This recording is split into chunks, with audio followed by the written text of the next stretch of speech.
They told her the baby was dead. The doctor didn't flinch when he said it. He stood in that sterile Seoul hospital corridor with his hands folded like he was delivering weather news, while Nia Brooks sat in a wheelchair still bleeding, still shaking, still reaching for a cry she never heard. No wail from behind a closed door, no weight placed in her arms. Just a man in a white coat and the flattest voice she'd ever encountered saying, "The infant did not survive." And then he turned and walked away. She was 26 years old, alone in a foreign country, and the man who should have been beside her, Kang Min-jae, the most feared criminal syndicate leader in South Korea, was standing somewhere down that same hallway, being told the same lie. Neither of them knew it was a lie. Not yet. If you've ever lost something you never got to hold, if you've ever grieved a future that was stolen before it started, then you already know what the next 12 years looked like for both of them. And if this kind of story reaches somewhere deep in your chest, hit that like button right now, drop your city or country in the comments so I can see how far this story travels, and subscribe so you don't miss what comes next. Because what they buried wasn't just a baby, it was the truth. And the truth? It survived. The night Nia Brooks came back to Seoul, it was raining the way it always seemed to rain in that city. Not dramatically, not cinematically, just persistently, the way grief works. A low, steady pressure that soaks through before you realize you're wet. She arrived at Incheon on a Thursday, carrying a carry-on bag and a press credential from the Meridian Investigative Journal, and she told herself, the entire 14-hour flight, that this was a job, just a job. She had sources inside the Korean Ministry of Health who were willing to talk about the Haewon Medical Foundation, a charity organization with government contracts, international donors, and a paper trail that didn't add up in 3 different languages.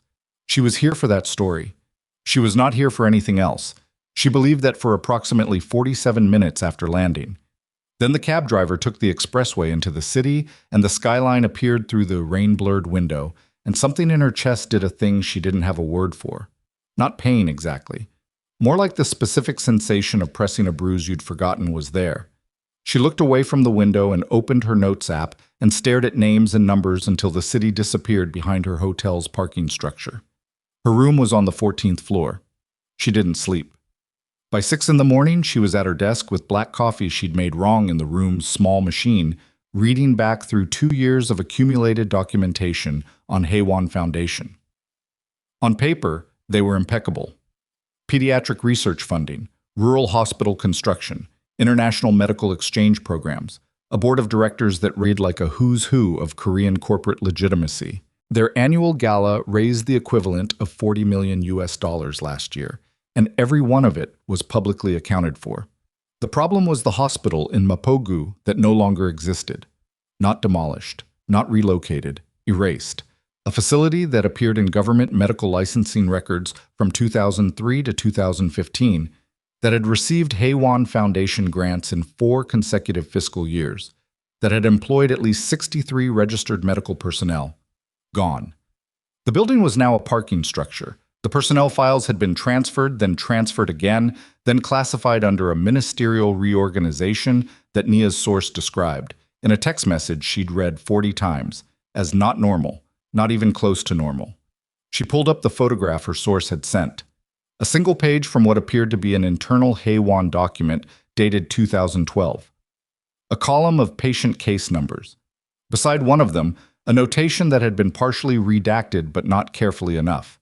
Transfer protocol, discretionary placement, authorization, board. She stared at those words for a long time. Discretionary placement. She'd been a journalist long enough to know that language like that, in a medical document, meant something was moved that wasn't supposed to be moved. And in a pediatric context, in a private hospital, with funding from a foundation now worth hundreds of millions of dollars, her phone buzzed. Her editor, back in New York, checking in across time zones. She typed back, "Landed safe. Source meeting tomorrow. We'll update." Then she set the phone face down and went back to the document. She didn't think about Min-jae. She was very careful not to think about Min-jae. She managed that for another 2 hours. Then her phone buzzed again, and the name on the screen wasn't her editor. It was a number she hadn't seen in 4 years. A Korean number, not saved in her contacts, but memorized in the way you memorize certain things, despite trying very hard not to. The message was 4 words. I know you're here. Nia set the phone down slowly, picked up her coffee, drank it even though it had gone cold. Set the cup down, picked the phone back up. She typed, "Don't." 3 minutes passed. Then, "We need to talk." She didn't respond. She closed the message thread, opened her notes, stared at the Haywan documentation for another 20 minutes without reading a word of it, and then she set everything aside, lay down on the hotel bed fully clothed, and stared at the ceiling. She did not think about the hospital in Mapogu, the one that no longer existed.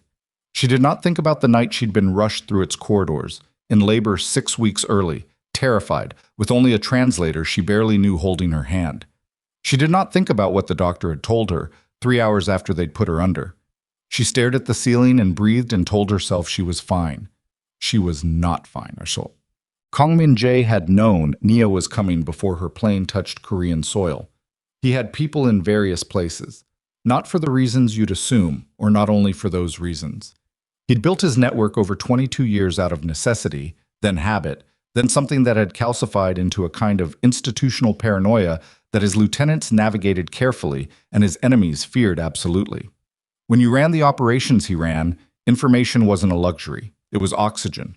But when Park Sung-ho knocked on his office door at 6:15 Thursday morning and handed him a printed flight manifest with one name circled in red ink, Min-jae didn't react the way his people expected. He dismissed them all from the room. He stood at his floor-to-ceiling window, 43rd floor, Gangnam-gu, the city laid out beneath him like a circuit board, and he held that single sheet of paper and he didn't move for a long time. Nia Brooks. Incheon arrival, 0447. Listed affiliation, Meridian Investigative Journal. Listed purpose, press visa, journalism. He knew what she was investigating. His people had flagged the Haywan inquiry 6 weeks ago, when her initial source requests began moving through ministerial channels. He'd noted it. He'd passed it to his information team for monitoring. He had not connected the journalist's name to the woman he had spent 12 years trying, unsuccessfully, pathetically, he would acknowledge in his darkest private hours, to stop thinking about. Now he stood at the window and felt something he hadn't felt in a long time. Not quite fear, not quite grief. Something that sat between them and had no clean name. Min-jae was 41 years old. I was by most measurable metrics one of the most powerful men in Korea, which meant, by extension, one of the most powerful men in rooms where other powerful men sat carefully. He controlled logistics networks, construction contracts, financial instruments that governments consulted him about. He had not achieved this by feeling things carelessly. He had achieved it partly by not feeling things at all. He put the flight manifest in his desk drawer and went back to his morning. By noon, he had sent her the text message. He told himself it was strategic. She was investigating something that overlapped with his territory. The Haywan Foundation had layers he'd been aware of for years, had deliberately avoided because certain walls in Seoul were not walls anyone prodded without a specific kind of death wish. Her presence here was a complication. He needed to assess it. He didn't believe himself, not even slightly. But he held the story together until she didn't respond, and then he sent the second message. And then he sat in his office and waited with a discipline that was purely muscle memory at this point, because underneath it he was, and this was a fact he would not have admitted to another living person, terrified. Not of her, of what seeing her might cost him. What's? The meeting she agreed to was public, which told him something. A hotel lobby cafe, busy enough that no conversation could carry, anonymous enough that neither of them had to perform anything beyond surface civility. She chose the location. He accepted it without negotiation. She was already seated when he arrived, and she didn't look up from her phone immediately. He had time, 3-4 seconds, to look at her before she registered his presence, and what he felt in those seconds he would later categorize simply as, I was not prepared. 12 years. She was 38 now. She looked like herself, which sounds like nothing but was in fact everything, because Min-jae had spent years half expecting memory to have exaggerated her, to have made her larger in his mind than she'd been in reality. Memory does that. It edits, it amplifies, it eventually turns people into symbols of themselves. She was not a symbol. She was a woman in a gray jacket with a pen behind her ear and shadows under her eyes that said she hadn't slept.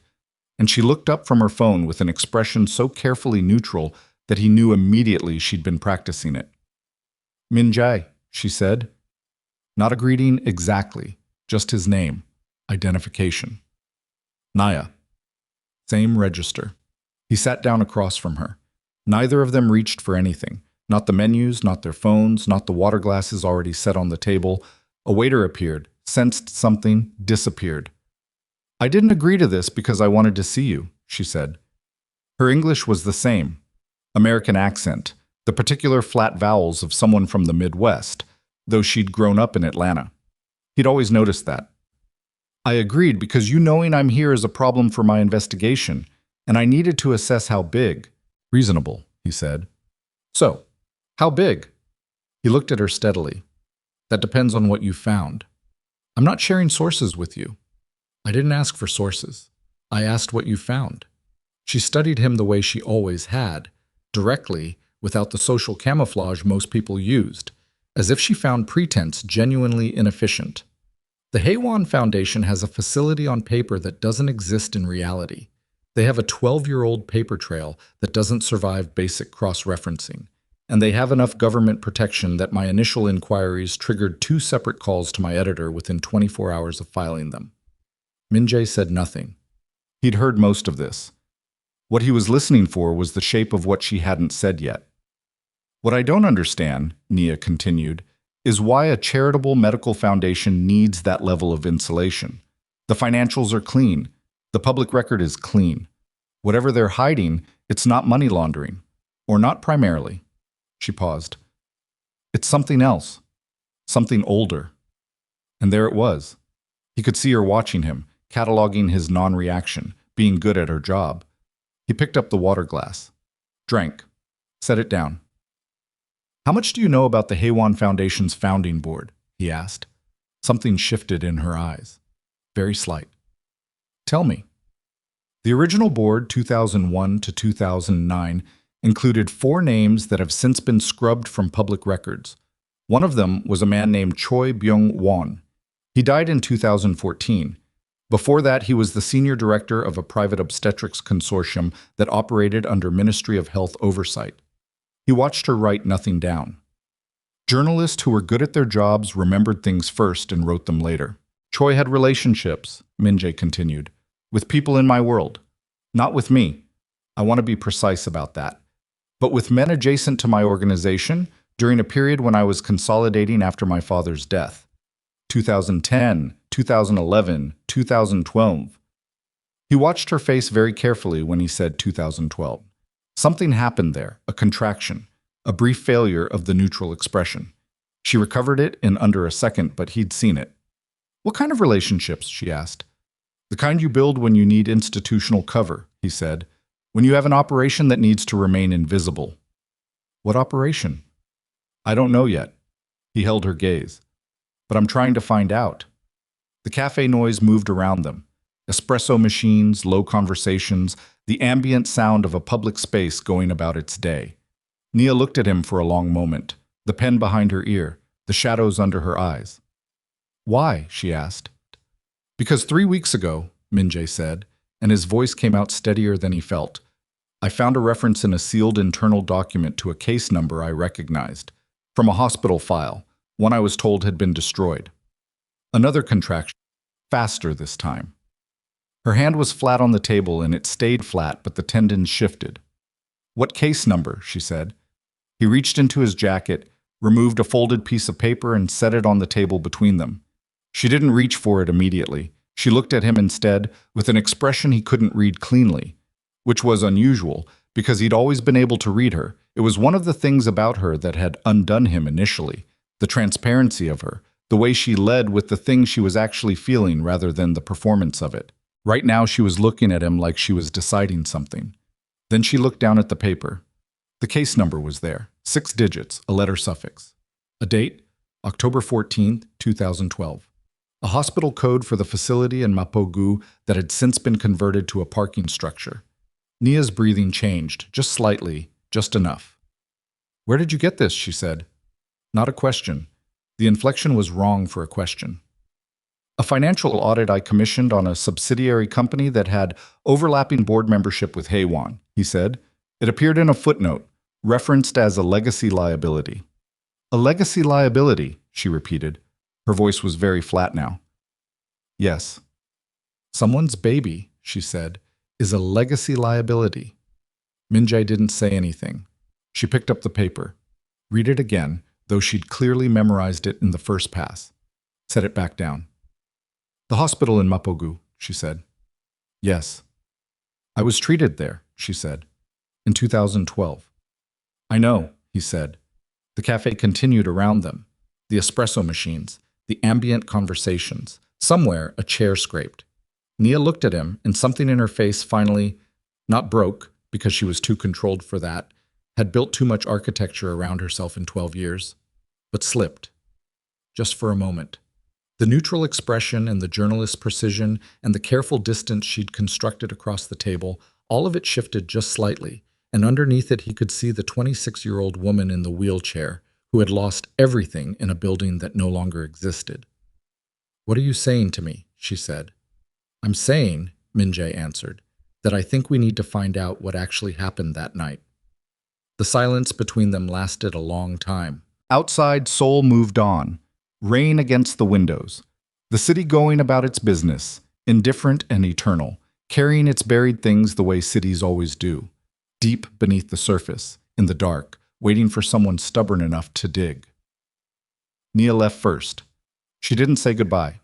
She picked up the folded paper, hesitated for exactly 1 second, then set it back down on the table between them as if touching it longer than necessary would cost her something she couldn't afford. She pulled on her jacket, tucked her phone into her bag, and walked out of the cafe without looking back. Min-jae watched her go. He didn't follow. He sat with the untouched water glass and the paper on the table and the noise of the cafe filling in around him, and he thought about all the things neither of them had said, which was most of the important things. And he felt the particular exhaustion of a man who has spent 12 years being very good at not feeling something and has just spent 40 minutes failing at it completely. Park Sung-ho was waiting outside in the car. He didn't ask questions when Min-jae got in.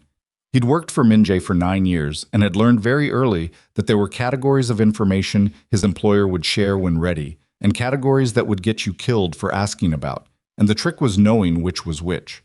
He pulled into traffic. Find out everything you can about a man named Choi Byung-won, Min-jae said. Deceased 2014. He had board positions, Haewon Foundation and an obstetrics consortium, Ministry of Health Oversight. I want financial records, personal relationships, any property holdings that didn't transfer after his death. And I want to know who he reported to. Timeline? Yesterday. Sung-ho nodded and said nothing else.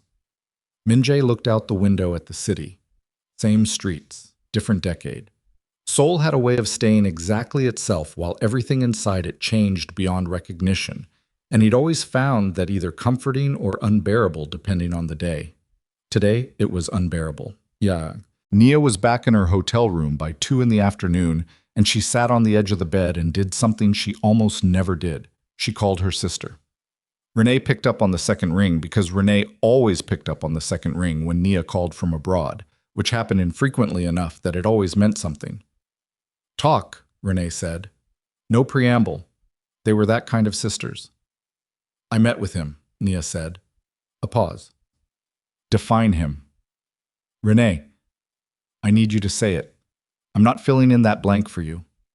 Min-jae. The name felt strange in her mouth, too familiar and too foreign at the same time. He contacted me. He's been monitoring my investigation, which I expected, or should have expected, and he has information that overlaps. Another pause, longer this time. Nia, why are you in Seoul? I told you, the Haewon Foundation story? No. Renee's voice was flat. I mean, why are you actually in Seoul? Because there are 50 corruption stories you could be chasing right now, and you specifically took the one that took you back there. Nia opened her mouth and closed it. There it is, Renee said quietly, not unkindly. He found a case number, Nia said, from the hospital, the one in Mapogu. She stopped, breathed. From that night. The silence on the line was different now, heavier. He found it in a financial document, Nia continued, referenced as a legacy liability, which means someone considered what happened that night to be an ongoing exposure, something with financial implications, something that could still come out. She pressed her free hand flat against her knee to keep it from shaking. Renee, normal medical complications don't get buried in corporate liability documents 12 years later. What are you saying? I don't know yet. But she did know. She was beginning to know, and the knowing was the most frightening thing she'd encountered in a decade of investigative journalism, and she'd covered 3 war zones and 2 financial collapses. I'm saying I need to follow it. With him? He has access I don't have. Nia? I know. He left you. You were in a hospital alone. You had just... Renee stopped, started again. He walked away. I know that. You were in that room for 3 days and he was not there. I know, Renee said. Her voice came out harder than she intended. I was in the room. I remember what happened. Another silence. Then, softer. Are you okay? No, Nia said, but I'm going to find out what they buried, and then I'll be okay. She didn't know if that was true. She said it anyway, because some lies are the kind you have to tell yourself before they become true, and some never do. And you don't always know which you're dealing with until much later. Min-jae's team worked fast. By 8 that evening, Sung-ho laid a preliminary file on his desk, 22 pages, compiled from sources that Sung-ho had learned never to name aloud in this office. Min-jae read it standing up. He didn't sit for most of it. The picture that assembled itself from the pages was not entirely a surprise. He'd expected corruption, expected layering, expected the particular architecture of institutional cover that powerful men build around their worst decisions. He'd built a few himself. He knew what it looked like from the inside. What he hadn't expected was the scope. Choi Byung-won had not been peripheral.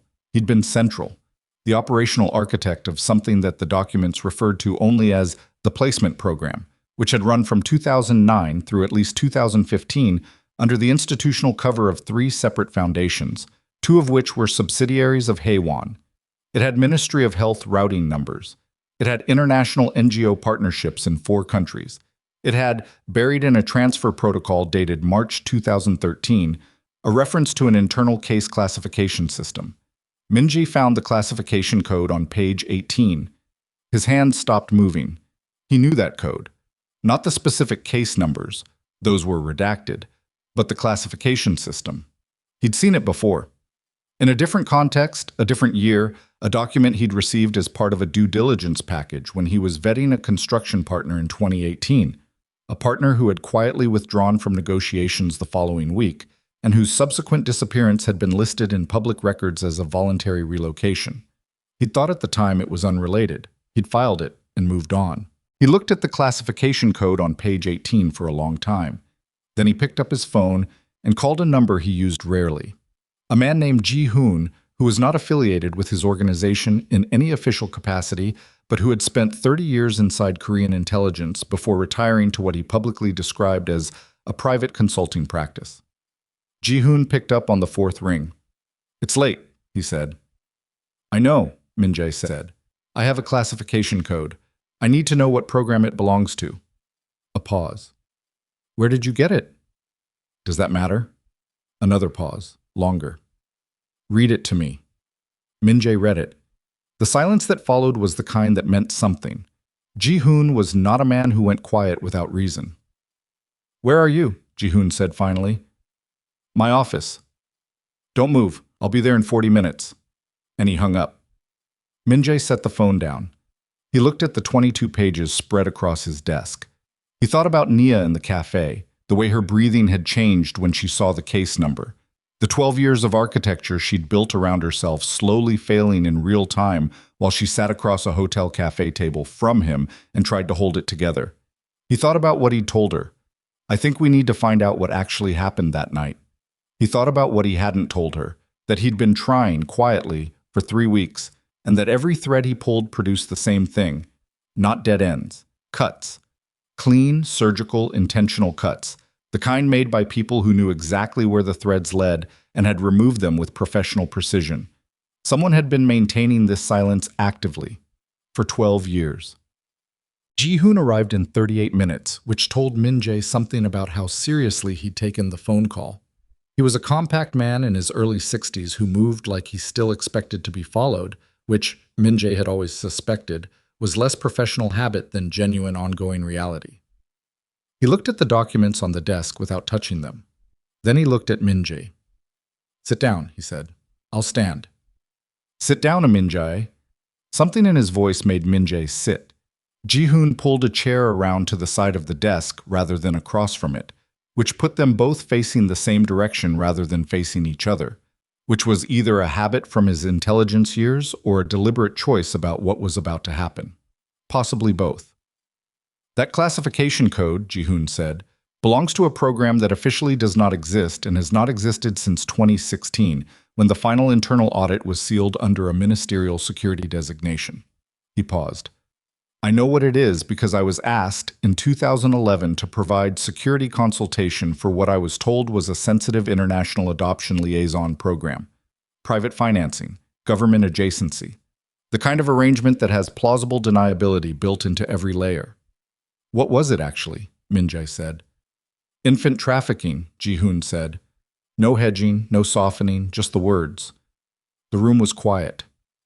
"Structured as adoption," Ji-hoon continued. "International placements, mostly. Families in Europe, North America, parts of Southeast Asia. Wealthy families. Families who had been waiting years through official channels and were willing to pay significantly more for significantly faster results." He pressed his palms flat on his thighs. "The infants were not surrendered. They were not abandoned. They were sourced." Min-jae heard the word sourced and felt something happen in his chest that wasn't quite anything he had a clean name for. "From where?" he said. Ji-hoon looked at him. "Private obstetric facilities. Mostly. The Obstetrics Consortium. Choi Byung-won. The hospital in Mapogu. October 14, 2012. Min-jae stood up from the desk so abruptly that Ji-hoon moved back in his chair by reflex. Min-jae was not a man who stood up abruptly. He was not a man who showed the inside of things. He walked to the window, the same window he'd stood at that morning with the flight manifest, and put one hand against the glass and breathed. "How many?" he said. His voice was not entirely steady. "The program ran for approximately 6 years at full operation," Ji-hoon said carefully. "Conservative estimate, and I want to emphasize that these were internal numbers I saw once in 2011 and cannot verify. Approximately 200 cases. 200 infants. Approximately." Min-jae kept his hand against the glass. The city below him was lit up and indifferent and beautiful the way it always was. He thought about October 2012. He thought about the call he'd received, standing in a hallway, from a hospital administrator who had delivered the news in the same flat tone one might use for any bureaucratic notification. He thought about the way he'd stood there afterward and not known what to do with his body, where to put the grief, and how he'd made the worst decision of his life in the following hours. Not because he hadn't loved her, but because loving her felt like standing at the edge of something that would pull him under, and he'd chosen, in that moment, survival over everything else. He'd chosen wrong. He'd known that for 12 years. But he had believed at least that the loss was real, that the baby had been real, and the loss had been real, and the grief, which had never entirely left him, was at least attached to something true. "I need the names," he said. "Everyone on that program. Financiers, administrators, placement contacts, everything." "Min-jae," Ji-hoon's voice was careful, "I need to understand what you're going to do with those names. I'm going to find out if my child is alive." The silence lasted several seconds. "That's what I was afraid of," Ji-hoon said. Nia's second source meeting was scheduled for 9 the following morning. A woman named Dr. Shin Yeon-ji, who had worked in the Haewon Foundation's Grant Administration Department until 2016. When she'd left under circumstances her severance agreement specifically prohibited her from discussing. She'd reached out to Meridian 6 weeks ago through 3 layers of anonymization. She didn't show. Nia waited at the designated cafe for 40 minutes past the meeting time, which was 20 minutes longer than she'd normally wait for a source who'd gone cold. But the circumstances felt different, and her instincts were loud and not particularly encouraging. She sent 2 careful messages through the secure channel they'd established. No response. She paid for her coffee and went back to her hotel and spent 2 hours trying to locate Dr. Shin through the secondary contact protocols her editor had established. By noon, she had a response from the contact, 3 words. "Please stop asking." Nia stared at those words for a long time. A source who'd been eager enough to reach out through 3 anonymization layers had just told her to stop, which meant something had happened between 6 weeks ago and this morning that had frightened Shin Yonji badly enough to walk away from a story she'd been willing to risk her NDA to tell. Nia pulled out her laptop, started mapping what she had, structurally, laying out the connections in a document she kept encrypted and locally stored. No cloud backup. The Haewon Foundation, the erased hospital, Choi Byung-won, the case number, the phrase legacy liability, and now a source who'd vanished overnight. She was still mapping when her phone rang. Unknown number, Korean area code she didn't recognize. She answered because she always answered unknown numbers. Hazard of the profession. Miss Brooks? A man's voice. Older, measured, formal in the way that wasn't politeness but performance. I represent certain parties with significant interest in the Meridian Journal's current research activities in Seoul. I'd like to suggest, collegially, that there are aspects of the story you're pursuing that carry considerable personal risk for someone in your position. Nia's hand tightened on the phone. I appreciate the warning, she said, keeping her voice absolutely level. Can I ask who I'm speaking with? That's not information I'm in a position to share at this time. Then I'm not in a position to take your suggestions seriously. She paused. Was there anything else? A beat. Then, Ms. Brooks, you were in Korea before, in 2012. There are aspects of that visit, medical aspects, that you perhaps believe you understand fully. I would encourage you to consider that you may not. The phone felt very cold in her hand. Be careful, the man said, and hung up. Nia sat very still for a moment. Then she called Min Jae. He picked up immediately. I was about to call you, he said. Someone just threatened me. A pause. Different from his usual pauses. Shorter, tighter. Describe it. She described it. Word for word because she had journalists' recall for spoken content, and the conversation had already crystallized in her memory with the particular sharpness that fear produces. He listened without interrupting. My source also disappeared, she said. Dr. Shin Yonji. She was our best documented internal contact. She was there at 9, then she wasn't, and now her contact is telling me to stop asking. When was your meeting scheduled? 9 this morning. My consultant met with me last night, Min Jae said. Someone would have known that, or anticipated it. They're monitoring both of us. Another pause. Nia, I found something last night. I need to tell you in person, not on the phone. What did you find? In person. Min Jae, please. The word came out differently than anything else he'd said. Not controlled. Actual. I need you to hear this somewhere where I can see your face. She recognized that. She'd felt it that morning with Renee. The need to deliver unbearable information in the same space as the person receiving it, close enough to respond to whatever happened next. My hotel, she said. 1 hour. He arrived in 53 minutes. She had the security latch off, and the door opened before he knocked. He stepped inside and she looked at his face and knew immediately that whatever it was had happened to him first, had already moved through him and left its damage. He looked like a man who had been awake all night next to something too large to contain. She pointed to the chair by the window. Sit. He sat. She stood. Old dynamic, wrong configuration, but neither of them moved to correct it. Tell me, she said. He told her. He told her about the classification code and about Ji-hoon and about the program that officially did not exist and had not existed since 2016. He told her about the placement structure and the private financing and the international networks. He told her the word Ji-hoon had used, sourced, and he watched her face while he said it, and she didn't look away from him, which he knew was costing her something because he could see the cost. When he stopped talking, the room was very quiet. 200, Nia said, approximately. And the hospital in Mapogu was one of the sourcing facilities. Yes. She turned away from him, walked to the window, stood there with her arms crossed and her back to him, and he let her have that for a moment. The case number you found, she said. Her voice was very controlled, too controlled. The kind of controlled that is 1 degree from not controlled at all. The one in the liability document. Yes. That was from the night I delivered. Yes. She didn't move for a long moment. Then, you think? I don't know yet, he said. I need more documentation. But the classification code, the date, the facility, Say it. She turned around. Her eyes were dry and her jaw was set, and she looked at him with an expression he recognized from the cafe, that brief failure of the architecture. Except now it wasn't brief. Now it was just there. Say the actual words. Min-jae held her gaze. I think our child may not have died. The words sat in the room. I think someone told us she was gone, he said, and then placed her. Nia didn't make a sound. Nothing visible crossed her face. She stood at the window with the Seoul afternoon behind her, and she was absolutely still. And Min-jae sat in the chair and watched and waited and let her process it on her own terms, because there was nothing else he could do, and nothing else would have been welcome. Then she said very quietly, She. I don't know. I said she. I don't have information on. The doctor told me she, Nia said. When he told me she hadn't survived, he said she.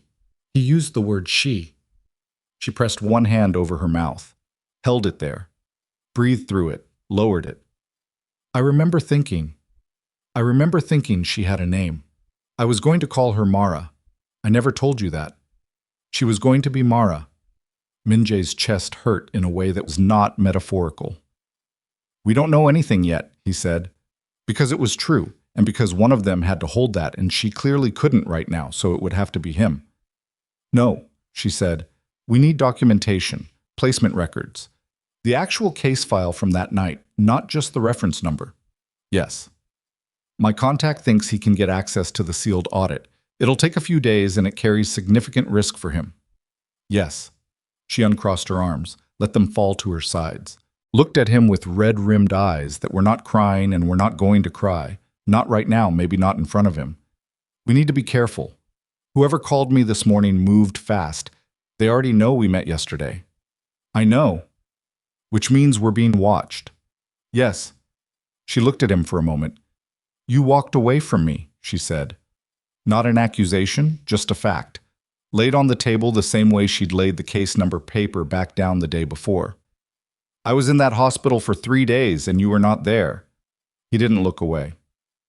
Yes. I need to say that before we go any further with this. I need it said. I know. He met her eyes. I'm sorry. She nodded once. Small. Not forgiveness. Not even close to forgiveness. And he didn't expect it. Just acknowledgement. The ledger marked. We find out what happened, she said. Yes. And if she's out there, we find her, he said, and his voice came out with a certainty that surprised him, because certainty was not something he'd felt in a long time. Not the clean, absolute, non-negotiable kind, but it was there now, and it was real. Nia looked at him for a long time. Then she picked up her laptop from the desk and sat down in the other chair, the one across from him, and opened it. Start from the beginning, she said. Everything Ji-hoon told you. Every name, every date, every connection. We're building a map and we're finding every cut they made and we're pulling every thread they left. He nodded. And for the first time in 12 years, in a hotel room in a city where everything had once fallen apart, Kang Min-jae and Nia Brooks sat down and started looking for what had been taken from them. 3 hours later, cross-referencing Ji-hoon's names against Nia's ministry documentation, they found the financial transfer record they hadn't been looking for, a payment of $340,000 USD routed through a Hong Kong shell company to a private adoption attorney in Geneva, dated November 2012, 6 weeks after the night at the hospital, with a file reference that matched the case number on Min-jae's paper exactly. Nia stared at the screen. Her hands were completely still on the keyboard. Min-jae, she said. He leaned forward and looked. The payment was labeled in the standardized reference field that financial transfer systems required for audit compliance, with 2 words that someone had thought would never be seen by anyone who knew what they meant. Mara. Placed. Neither of them moved for a long time. The screen sat there between them with its 2 words and its dollar amount and its November 2012 timestamp, and the room was quiet. In the particular way that rooms get quiet when something irreversible has just happened inside them. Not silent. The city outside was still going. Traffic sounds, a distant horn, the low ambient frequency of Seoul being Seoul. But inside the room, a specific kind of stillness had settled. The kind that comes after the thing you were half afraid to find turns out to be real. Nia's hands were still on the keyboard. Not frozen, just finished with whatever they'd been doing, waiting for instruction that hadn't come yet. Minjae was leaning forward with one forearm on the desk and his eyes on the screen, and he was not doing what she expected him to do, which was speak. He was breathing, just that. Slow and controlled and deliberate, the way someone breathes when the alternative is not controlled at all. "Mara," she said, "you told me you never told anyone that name." "I didn't." They looked at each other. "They knew before she was placed," Nia said. "Someone in that hospital knew what I was going to name her, which means someone was listening before she was born." She heard her own voice and noticed it was very flat, and understood that the flatness was not calm, but was the thing her body did instead of falling apart. They had a plan before she was delivered. Minji straightened up. This wasn't opportunistic. No. This was built specifically around us, around you and me. He moved away from the desk toward the window, and she watched the muscle in his jaw work. Someone decided, before she was born, that she wasn't going to stay. "Because of who you are," Nia said. "Because of who I was going to become," he said, "or who they were afraid I'd become with a legitimate heir." He turned around. His face was doing the thing it did when he was processing something at high speed behind a surface that showed very little. She'd seen it in the cafe, she was seeing it now, and the difference between then and now was that now she understood exactly what was moving underneath it. A child. An actual blood heir. To someone in my position, that's a consolidation of power that certain people would have considered intolerable. So they took her, and sold her, and told us she was gone. And made sure we couldn't find each other after, Nia said. You walked away. I went back to the States. Two grieving people who had no reason to compare notes because there was nothing to compare. The story was clean. Minjae was quiet for a moment. Until I found that case number. Until you found that case number. She closed the laptop. Not to end the session. They both knew they weren't done. But because looking at those two words on the screen was something she needed to stop doing before something cracked in her that she wouldn't be able to put back. We need the placement file. The actual file, not the payment reference. Whoever she was placed with, there'll be documentation. Geneva, the adoption attorney. Jihoon knows people in European financial investigation channels. It'll take, how long? Days. Maybe a week if the Swiss privacy architecture is fully intact. We don't have a week, she said. Someone called me this morning. They moved fast enough to pull my source overnight. They know we're together now and they know we found something. Otherwise, why the call? She stood up. They're going to start cleaning again. Minjae pulled out his phone. I'll move the timeline. Minjae. She waited until he looked at her. If Mara was placed in 2012, she's 12 now. She's 12 years old and she has a family and a name that isn't Mara, and she doesn't know any of this exists. She paused. We find her carefully. Whatever we do next, we do it so that a 12-year-old girl doesn't get caught in the middle of it. Something crossed his face. Not the controlled surface. Underneath it. Real. Yes, he said. Agreed. He made the call to Jihoon in the corner of the room, voice low. She went to the bathroom, ran cold water over her wrists, because someone had told her once that it reset the nervous system, and she'd never verified that scientifically. But her nervous system currently felt like a live wire, and she looked at her reflection in the mirror above the sink and had the extremely clear thought. Everything you thought was the end of the story was actually the beginning of someone else's crime. The grief she'd carried for 12 years, the specific shape of it, the weight, the way it lived in certain rooms and certain times of year, and certain chords and certain songs. She'd made peace with it. She'd built a life around the shape of it. She was a good journalist and a decent person, and she had friends who loved her and work that mattered. And she had been, genuinely, okay. She looked at her reflection and understood that all of that was going to have to be rebuilt on top of something that was not grief at all. She didn't know yet what to call what it was. She turned off the water and went back into the room. Jihoon came back to Minjae's office that night, and he brought a woman with him that Minjae hadn't met. Late 50s, short gray-streaked hair, a posture that said she had once operated in environments where posture was a survival tool. She was introduced only as my contact in document recovery, and she carried a hard drive in a case that looked like the kind of case people used to carry insulin. Nia sat across the desk from them. Minjae stood, because he'd been unable to sit for most of the last 6 hours. The woman opened the case and plugged the hard drive into Min-jae's laptop. "I need to tell you both," she said, in Korean that Ji-hoon simultaneously low-voiced in English for Naya's benefit, "that what I'm showing you does not come without cost. I pulled this from a sealed ministerial database tonight. By tomorrow morning, someone will know it was accessed. That means you have a window that I would estimate at 48 hours before whoever maintains that archive begins looking at who pulled it and why." "We understand," Min-jae said. "I'm not sure you do," she said. Not unkindly, matter of fact.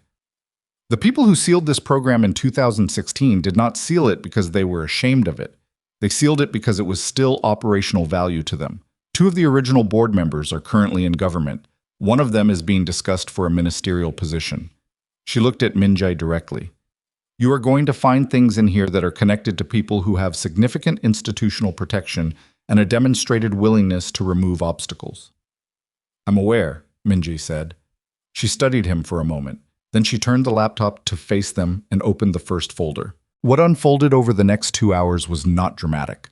The way dramatic things are in stories, it was methodical and clinical and specific and deeply, profoundly awful in the way that real institutional crimes are awful, not in single explosive revelations, but in the accumulation of detailed, bureaucratic, carefully administered horror. Transfer forms, payment records, pseudonymous case classifications, a correspondence thread between Choi Byung-won and a Swiss attorney named Bernhard Keller, in which fees were negotiated and timelines were confirmed and human infants were discussed in the language of shipment logistics. Nia read everything. She did not look away from any of it. This was part of who she was, the same part that had sat through testimony in The Hague and reviewed field documentation from sites of atrocity and produced stories that changed policy, and she knew how to receive horror without collapsing under it by treating it as information that had to be fully understood before it could be used. She read every page. Min-jae, at her side, read every page. He was quieter than she'd ever seen him. Not still. He shifted, twice stood up and moved to the window and came back. But quiet. The document recovery woman watched him. The way you watch something that might explode, and noted, professionally, that he wasn't exploding. He was compressing. The placement file for their case was in the 4th folder. It was 12 pages. Nia found it, opened it, and did not announce it. She just stopped scrolling, and Min-jae, who'd been reading alongside her, stopped with her. The infant's birth was logged under a case number, female. 34 weeks gestation, premature. Treated and stabilized. Health outcome, viable. The notation beside this word, viable, was made in the same clinical shorthand as everything else, with the same emotional register as a shipping manifest. And Nia felt something shift in her chest that was not grief and was not rage, but was both at once, layered, the way sediment layers, pressure and time. The placement was confirmed 6 weeks post-birth. Geneva routing. Family record sealed under Swiss privacy code. The final entry in the file was a sign-off from Choi Byung-won, November 19, 2012, and beside his signature, a single word in the notes column, complete. "She survived," Nia said. Her voice was almost nothing. "She survived," Min-jae said. They sat with that for a moment. Then Nia reached forward and copied the Bernhard Keller reference number from the file. "That's our next point," she said. "Keller, if he's still practicing in Geneva—" "He's not," the document recovery woman said. Both of them looked at her. Bernhard Keller retired in 2019, but his practice was absorbed by his daughter, Elsa Keller. She's a co-signatory on several of the transfer documents from 2013 onward. A pause. She would have access to her father's historical case files, assuming they were retained. "Would she talk?" Min-jae said. "That depends entirely on what she knows and what she's afraid of," the woman said. "Some people carry these things as inheritance without fully understanding them. Others carry them knowingly." She shrugged once, minimal. "Only one way to find out." They agreed on 48 hours. The document recovery woman left with Ji-hoon, and Min-jae walked them out. And when he came back, Nia was still at the desk, but she wasn't looking at the screen anymore. She was looking at her hands. "You need sleep," he said. "I'm aware." "You haven't slept in—" "Min-jae, I know." She looked up at him. "You also haven't slept." I'll sleep when this is done. That's a terrible system. I know. They looked at each other across the desk, and for a moment it was almost ordinary. Two people who knew each other well enough to argue about sleep, the specific domesticity of exhaustion shared. Then the moment passed, and they were back to being what they actually were, which was two people on a 48-hour window before something came down on them, in a city that had taken everything from them 12 years ago and was currently holding what remained. I need to contact my editor tomorrow, she said. He needs to know I have documentation. If something happens to me, nothing is going to happen to you. That's a guarantee you cannot make. He said nothing, because she was right. I'm going to send him an encrypted package, she said. The payment record, the case number, the Keller reference. Not the sealed files. I don't want to expose your source, but enough that if I go dark, someone knows where to look. She paused. Is that acceptable to you, given that your name will likely be adjacent to some of this? He considered it for exactly 2 seconds. Yes. Okay. She stood up, picked up her laptop. I'll be back in the morning. We figure out the Geneva angle and we figure out how to approach Elsa Keller without triggering whatever alert system the people who made that phone call are running. She moved toward the door of his office, then stopped. Minjai. Yes. The name in the file, the case notation. Mara. She didn't turn around. They used her name, the name I was going to give her, which means someone in that hospital was monitoring me closely enough to know what I was planning to name my daughter before she was born. She paused. That level of access, someone had to place them. Someone had to give them that proximity. I know, he said, which means someone in your organization was inside this. The silence was very specific. I know, he said again, differently. She nodded once to herself more than to him and left. Minji sat in his office until 3 in the morning, going through 22 years of organizational records with a precision that was the most frightening thing his remaining staff had ever seen him do. Not the shouting, not the direct confrontations, but this, the quiet. The systematic dismantling of every assumption he'd made about who was loyal and who was adjacent and who had been, for years, playing a role that served someone else's interests. By 4 in the morning, he had a list of 7 names. By 5, he had it narrowed to 2. By 6, when Sung-ho knocked on his door with coffee and the particular expression of a man who has also not slept and has been watching his employer dismantle something sacred with bare hands, Min-jae set the list on the desk and said, "Get me Lee Tae-young." Sung-ho went very still. "Sir." "Now." Lee Tae-young had been with Min-jae's organization for 18 years. He was 53, careful, meticulous about detail, and had served as liaison to outside entities during the period of Min-jae's consolidation after his father's death, 2010 through 2013, exactly the window that mattered. Min-jae had trusted him completely, had considered him, in the limited way Min-jae considered such things, something close to a fixed point. He arrived at the office at 6:45, looking like a man who had known this morning was coming and had spent years being uncertain which morning exactly. Min-jae did not offer him a seat. He stood at the window. "Tell me about Choi Byung-won," he said. Lee Tae-young's face did not change in the way a face changes when it's surprised. It changed in the way a face changes when it's been expecting a specific word and has just heard it, barely visible, but there. "I don't know that name," he said. "Try again," Min-jae said. "I don't—" "Lee," Min-jae turned around. "I have the financial routing records. I have the correspondence. I have a case file with a notation that tells me exactly who provided hospital access and at what cost. And I have had 18 years to learn what it looks like when you lie, which means I have had 18 years to learn that you are very bad at it." Lee Tae-young was quiet. "In 2012, Min-jae said, someone gave Choi Byung-won's people access to a woman I was involved with. Access that was specific enough that they knew the name she planned to give her daughter, before delivery." He walked from the window toward the desk and stopped on his side of it, and his voice was very level. "Who authorized that access?" Lee Tae-young looked at his hands. Then he looked up. And what was in his face was not defiance and not exactly guilt. It was something more complicated, the expression of a man who had made a calculation a long time ago and had been living with the weight of it since, and who had perhaps, in some part of himself, been waiting to put the weight down. I was told, he said slowly, that it was a containment measure. Containment. You were consolidating, after your father, the rival syndicates, Mapo, Seocho, the Yongsan Group. They were watching you. There was a concern among several parties that a legitimate biological heir would... I understand what the concern was, Min-jae said. Who told you? Director Huang. Min-jae was completely still. Huang Jae-sik. Yes. Huang Jae-sik, who had been Min-jae's father's closest advisor, who had guided Min-jae through the first 3 years after the succession, who had died 8 years ago of a heart attack, and whose funeral Min-jae had attended, and at which Min-jae had stood at the graveside and felt something that had resembled genuine grief. Huang told you to facilitate access, Min-jae said. He said the woman was a liability, that the child would be a complication that would invite external challenge at a time when you couldn't survive challenge. Lee Tae-yong's voice was thin, but he held it together. He said the child would be taken care of. He didn't tell me the method. I didn't ask.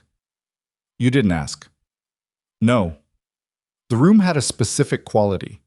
Min-jae stood on his side of the desk and Lee Tae-yong stood on his, and neither of them was moving, and the air between them felt pressurized. You were there, Min-jae said. His voice was barely above its normal register. This was the thing his people feared most. Not when he raised it, when he didn't. For 18 years, you have sat in this office and looked at my face and known what you knew. For 18 years. I believed the child died, Lee said. I believed Huang.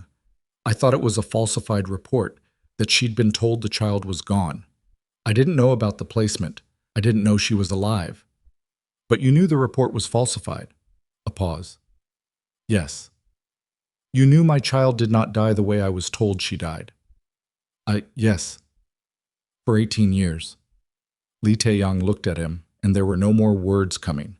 Whatever calculation he'd made in 2012 and lived with since was fully visible on his face now. Not evil. And that was somehow worse, because Min-jae could process evil cleanly. This was something murkier, loyalty misdirected, authority misplaced. Ordinary moral cowardice dressed in the language of organizational necessity. A man who had told himself a story for 18 years and had believed it just enough to keep going. Min-jae said, "Get out of my office." Lee opened his mouth. "If you speak," Min-jae said, "I will make a decision I cannot take back. Get out." Lee got out. Sung-ho appeared in the doorway 30 seconds later. Min-jae was standing at the window again, one hand on the glass again, the city beginning to brighten at the edges with early morning. "He doesn't leave Seoul," Min-jae said, "and pull everything on Huang Jae-sik from before his death. Every communication, every financial record, everything." "Yes, sir." A pause. "Sir. Huang, are you saying he..." "Huang put my daughter in the hands of trafficking network," Min-jae said, "on behalf of men who were afraid of what a family would make me. Pull everything." Sung-ho left without another word. Min-jae stayed at the window. The city brightened. He thought about Huang Jae-sik's funeral. He thought about standing at the graveside. He thought about the specific quality of grief he'd felt, which had been real, and about how a man could mourn something that had already betrayed him, and about how the human capacity for misplaced loyalty was perhaps the most dangerous thing that existed because it lived in people who thought they were doing something understandable. He thought about his daughter, 12 years old, a life built on someone else's architecture, a name that wasn't hers, a family that wasn't her origin, an entire self constructed on the foundation of a crime dressed as paperwork. He picked up his phone and called Nia. She answered immediately. She'd been awake. "Huang Jae-sik," he said, "my father's advisor. He authorized it from our side." A pause, then, "How long have you known?" "An hour." "Min-jae." Her voice was careful. "How are you?" "I need you to focus," he said, not because he didn't want to answer, but because he genuinely could not right now, and she would understand that. "I need you to cross-reference Huang's name against your Haewon documentation. If he had a board relationship or a financial relationship with Choi Byung-won's network, there'll be a record. Can you do that?" "Yes." He heard her already moving, sounds of the laptop. "Min-jae, are you safe right now?" "Yes." Are you going to do something that prevents you from being safe? He thought about Lee Taeyong walking out of his office. He thought about the very specific restraint that had cost him. Not today, he said. Today I'm going to find my daughter. A moment of quiet. Then Nia said, then I'm going to help you. She found the Huang connection in 40 minutes, a shell company, a shared directorship in a property holding entity that appeared in 3 of the Heiwan Foundation's subsidiary records. The thread was thin, but it was there, and it ran from Hwang Jae-sik through Choi Byung-won to the program that had placed their daughter in November 2012. And on the other end of that thread, somewhere in Geneva's sealed legal archives, was a woman named Elsa Keller, who had inherited her father's files. They had the thread. They had 48 hours before the sealed archive access triggered an investigation into who'd pulled it. And then Min Jae's phone rang, a number he didn't recognize, which almost never happened. He answered, Mr. Kong. A voice he'd never heard. Precise, neutral, the accent unplaceable, European but scrubbed, the kind of voice that had been professionally trained to carry no origin. I'm calling as a courtesy because courtesy is still possible at this stage. The materials you accessed last night are known to us. The journalist's encrypted package to her editor in New York was flagged at the routing level before delivery. A pause, perfectly calibrated. You have been building a case. We understand that. Building will not survive what we are prepared to do if it proceeds. Another pause. Your daughter has had 12 years of a very good life, a stable family, a good education. She is not aware of any of this, and she does not need to be. We are asking you, as a courtesy, to consider what is in her best interest. The phone call lasted 43 seconds. When it ended, Min Jae stood in his office in the early morning light of Seoul, holding his phone, and understood with complete clarity that someone had just threatened to use his daughter as leverage to stop him from finding her, and that the only way to protect a 12-year-old girl he had never met from people who had already stolen her once was to move faster and hit harder than he had ever moved or hit in his life, and that he was going to have to become something he had spent years trying not to be. He called Nia. They intercepted your package to your editor, he said. It never arrived. The silence on her end lasted exactly 3 seconds. Then we have nothing left to lose by moving, she said. No, he said, we don't. The first thing Min Jae did after he hung up was call Sung-ho and tell him to move Nia out of her hotel within the hour. The second thing he did was call Ji-hoon. They intercepted an encrypted package at routing level, he said, before Ji-hoon could speak, which means they have access inside at least one major carrier backbone, or they have someone at the ISP level. Either way, our communications are not secure. Ji-hoon was quiet for 2 seconds. Where are you? My office. Leave. Now. Don't take your regular car. A pause. Min Jae. These people intercepted a journalist's encrypted communication in real time. That is not a criminal organization. That is state-level infrastructure. I know what it is. Then you know what you're about to walk into. Yes, Min Jae said. Are you still with me? The pause this time was longer. Then, where do you need me? Nia packed in 11 minutes. Not because she was panicking. She'd learned years ago, in places where packing fast was a survival skill, how to triage what mattered and what didn't. Laptop. External drive with local copies of everything. Passport. 2 changes of clothes. The case number printed on paper, folded in her inside jacket pocket, because paper could not be intercepted at a routing level. Sung-ho was outside her door in 53 minutes with a car she hadn't seen before. Older model, no GPS unit visible, plates she instinctively memorized. She got in without questions. He drove without speaking, which she appreciated, and took 3 routes that made no geographic sense before pulling into the underground level of a building in Mapogu that turned out to be a logistics company Min Jae owned under a subsidiary name, the kind of place with loading docks and cold storage and enough foot traffic that 2 additional people meant nothing. Min Jae was already there. He was standing at a folding table with Ji-hoon and the document recovery woman, whose name she still didn't know and didn't ask, because some operational contexts are like that. He looked at her when she came in, and the look was brief and communicative and contained, in about 3 seconds, more than most people managed in full conversations. You're here. Good. We're moving. She set her laptop on the table. What do we have? Jihoon spread a physical map, actual paper, which told her everything about his assessment of their digital security right now. Elsa Keller. We have a residential address in Geneva and an office address. We also have, as of 2 hours ago, a flight record showing she departed Geneva yesterday morning. She's moving, Nia said. Or she's being moved, Minjae said. Destination, Singapore, connecting through Dubai. Jihoon tapped the map. She lands in Singapore in, he checked his watch, 9 hours. They're pulling her files before we can reach her, Nia said. Or pulling her, the document recovery woman said. Flat, clinical. If she knows what her father's files contain, she's a liability the same way your source was a liability. The table went quiet.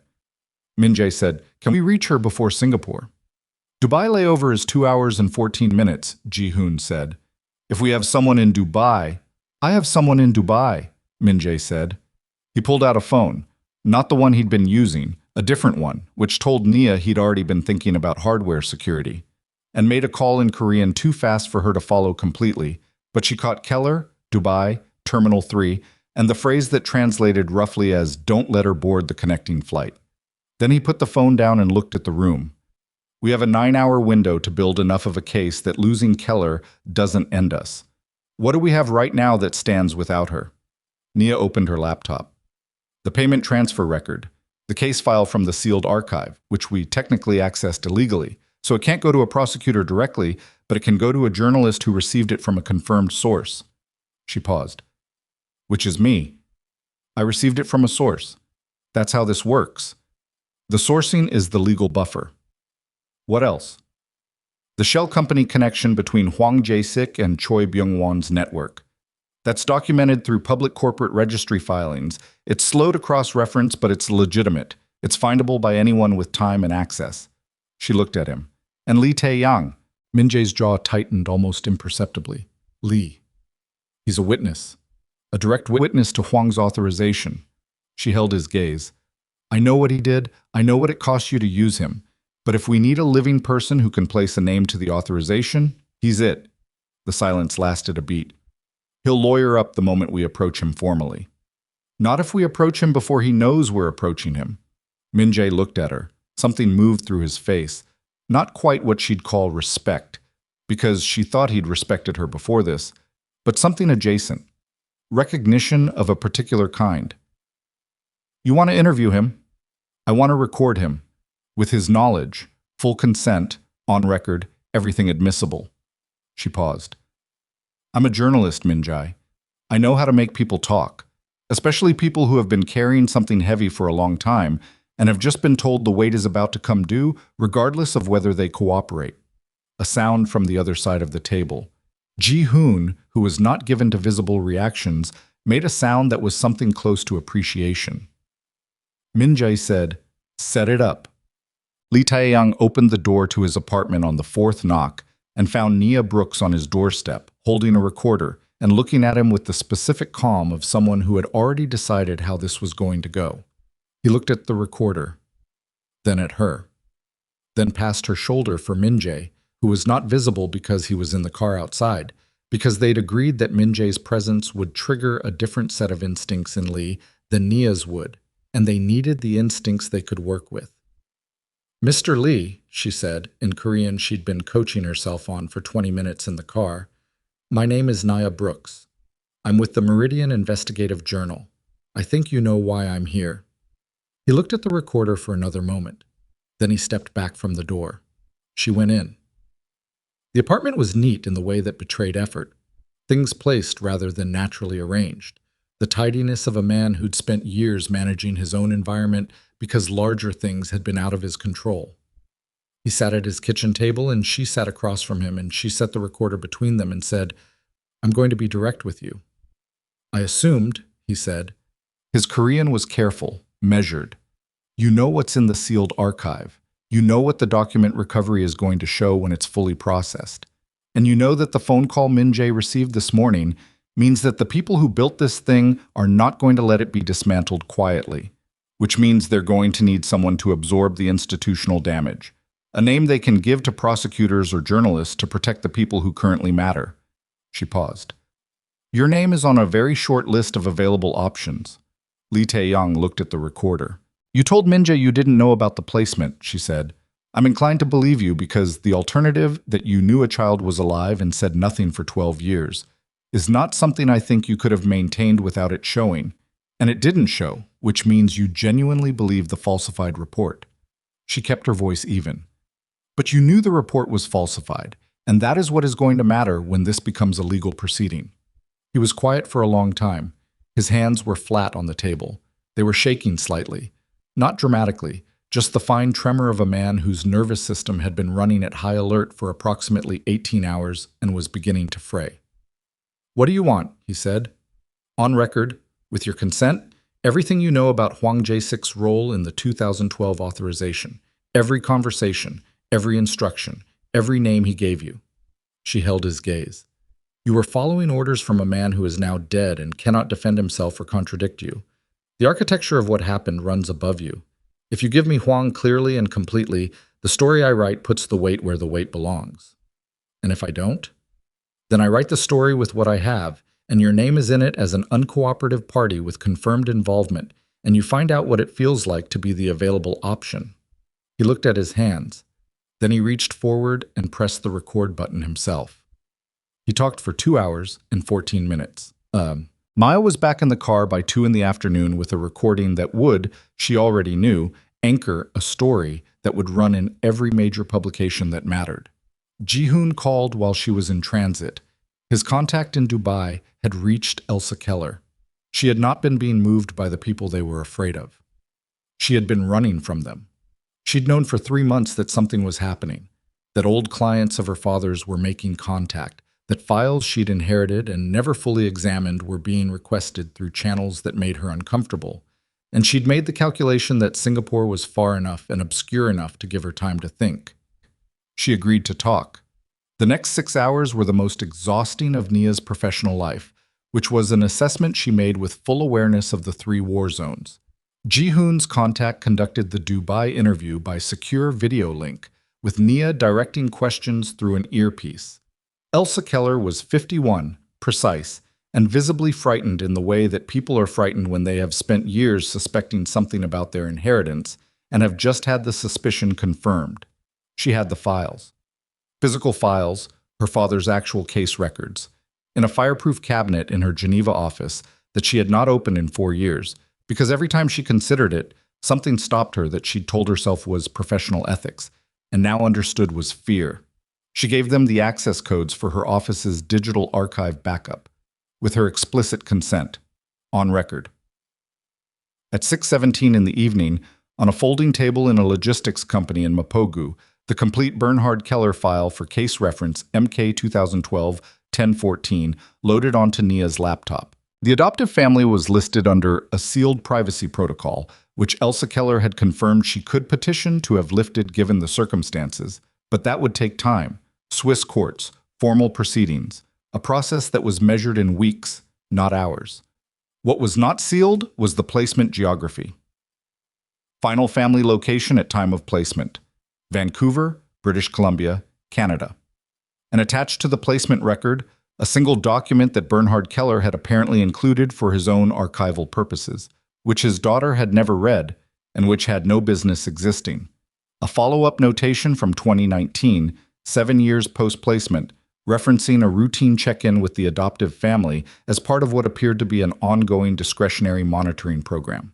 The notation included, in a field labeled subject status, a line that read, "Child, now age 7, enrolled in international school, Vancouver. Healthy. Reported academically advanced. Family name, Beaumont." Nia read the name and did not make a sound. Min-jae, reading beside her, went completely still. Beaumont. It was a name. It was their daughter's name, the name she'd been living under for 12 years. And attached to it, filed in an obscure notation in a Swiss attorney's archival record, was the first real, specific human detail they'd had. Not a case number, not a payment reference, not a classification code, but a child enrolled in a school, described as academically advanced, given a life by people who may or may not have known exactly what they'd participated in. Minji stood up from the table and walked to the far end of the loading dock and stood there with his back to the room. No one said anything. Nia closed her eyes for exactly 3 seconds. Then she opened them and started building the legal brief that Ji-hoon's attorney contact would need to file for an emergency Swiss privacy lift. At 8:15 that night, the voice came back. Not a phone call this time, an in-person visit, which was a significant escalation and was meant to be understood as such. 3 men came to the logistics building. They'd found it in the time between the intercepted communication and now, which meant their surveillance capability was not limited to digital channels. They had physical assets moving in the city in real time. They were not armed visibly, which was almost more threatening than if they had been, because it meant they didn't feel they needed to be. The one who spoke was the European accent from the phone call. 50, perhaps. Gray at the temples. The posture of someone who had operated in rooms where posture meant authority for long enough that it had become structural. He looked at the room. Ji-hoon, the document recovery woman, Sung-ho, 2 of Min-jae's people whose specific functions Nia had not asked about, and Nia herself. And then he looked at Min-jae. "I want to show you something," he said in English. For Nia's benefit, she understood. The choice of language was deliberate. He placed a tablet on the folding table. On the screen was a photograph, a girl, 12 years old, dark hair, light brown skin that was the specific combination of 2 people standing in the same room. She was laughing at something off camera, caught mid-motion, backpack over one shoulder, the specific unself-consciousness of a child who doesn't know she's being photographed. Nia's hand found the edge of the table. "She takes the 7:15 bus to school," the man said. "Her favorite subject is mathematics. She plays piano at grade 7 level. Her adoptive parents are good people who believe they went through a legitimate process and have spent 12 years loving her." He paused. "She has a life. It is a good life, and it is fragile in ways that have nothing to do with us and everything to do with what you choose to do in the next 24 hours. Min-jae looked at the photograph. His face was absolutely still. "Pull back," the man said. "Walk away from the filing. Let the journalist's story die. And she keeps her life undisturbed. The family is never told. She is never told. She grows up, she graduates, she has a future that does not include this room or this city or any of what happened 12 years ago." He folded his hands. "That is what we're offering." The room was silent. Min-jae looked at the photograph for a long time, long enough that the man seemed to think he was calculating, which he was, but not the calculation the man expected. Then Min-jae looked up. "You photographed my daughter," he said. "You had someone stand close enough to her to photograph her, and you brought the photograph here to use as leverage." His voice was not loud. It was the specific register that Sung-ho, Ji-hoon, and every person in the room who knew Min-jae immediately recognized as the most dangerous version of him, the one that was completely quiet. "That is the last time anyone associated with your operation gets within 100 meters of her." "Mr. Kong, the filing goes in at 9 tonight," Min-jae said. "The story goes to 4 publications simultaneously, including 2 that your people cannot touch at the ISP level because they operate outside your infrastructure reach. I confirmed that with a contact 2 hours ago. The sealed archive materials have already been transferred to 3 separate legal jurisdictions through channels you did not intercept because we stopped using digital transfer 48 hours ago and used physical courier instead." He tilted his head very slightly. "You were monitoring the wrong things." The man's composure held, but something shifted behind it.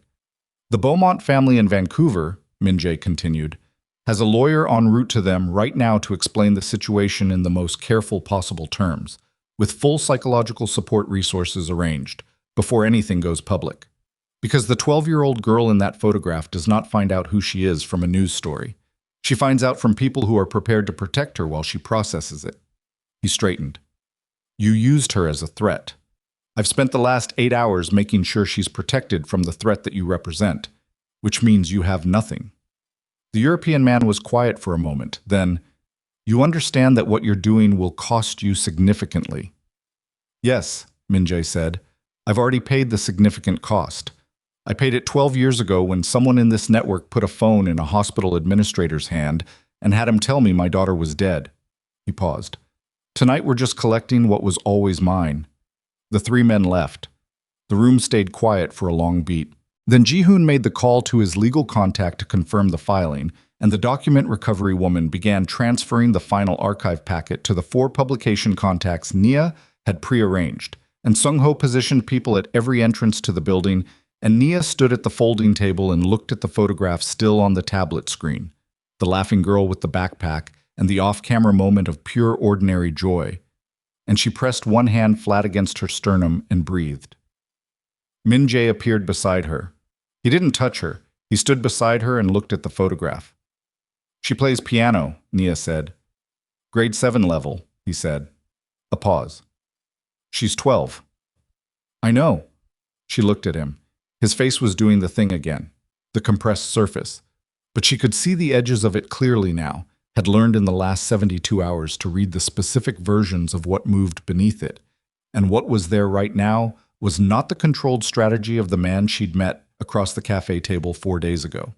It was something far simpler and far more devastating. It was a father looking at a photograph of his daughter for the first time. Min Jae, she said, I'm fine. You're not. No, he said, and his voice broke on the second word, very briefly, the smallest fracture, but I will be. The filing went in at 9:03. The materials transferred to the 4 publications at 9:11. At 9:22, Min Jae received confirmation that the lawyer in Vancouver had made contact with the Beaumont family. At Nini 40, the first of the men who had built the thing 12 years ago, a senior advisor currently under consideration for a ministerial appointment, received a notification from his legal counsel that his name appeared in documents filed in 3 jurisdictions simultaneously, and sat down heavily in his chair in his Gangnam office, and understood that the wall he had spent 12 years maintaining had just come down all at once. Nia was still at the table, still working, when her phone rang. Unknown number. She answered. It was a woman's voice, young, with a slight Canadian accent and something underneath it that sounded like controlled terror barely holding. Is this... Are you Nia Brooks? The voice said. Nia's hand gripped the phone hard enough that her knuckles ached. Yes, she said. A long silence on the line, the kind that meant someone on the other end was standing in the middle of something enormous and trying to find the edge of it. Then the girl said, A lawyer came to our house tonight. He told my parents, he told them, a breath, young and unsteady. He said my biological mother might be willing to speak with me, if I wanted. Another breath. I don't know what I want. I don't know anything right now, but I called because... She stopped. Nia's eyes were burning and she didn't blink.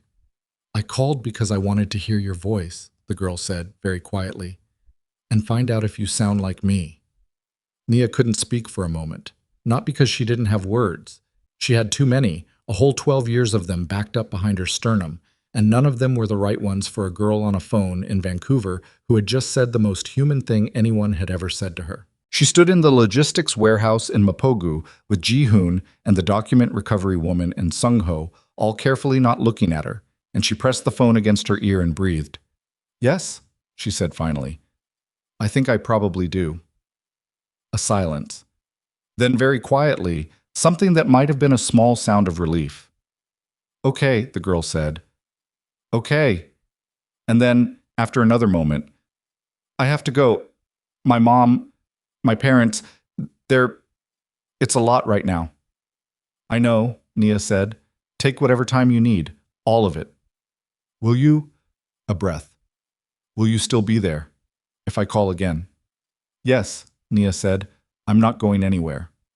The line went quiet and then disconnected, and Nia stood holding the phone against her ear for a second after, listening to nothing, the way you listen to a room after music stops because your ears haven't adjusted yet.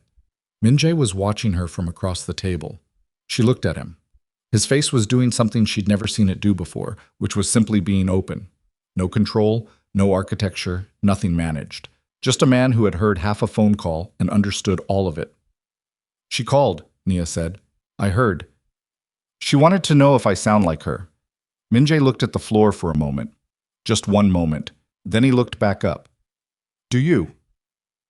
Nia thought about the voice on the phone, young and unsteady and precise in its vowels, with a particular rhythm to it that she hadn't expected and had recognized anyway, the way you recognize something you've never consciously heard before. Yes, she said. I think we do. The night did not end with that phone call. Nights like this one don't end cleanly. What followed was 14 more hours of the kind of work that does not look like anything in particular from the outside, but that hollows you out steadily from the inside. Legal coordination across 3 time zones, documentation transfer, the careful and exhausting labor of building something airtight enough that the people who had spent 12 years maintaining a lie could not unpick it in the aftermath. Jihoon's attorney contacts worked through the night in Seoul and Geneva. Elsa Keller, still in Dubai, provided 3 additional affidavits by secure video link, and she cried during the second one, and nobody commented on it because there was nothing useful to say. The 4 publications received their materials in verified form by midnight.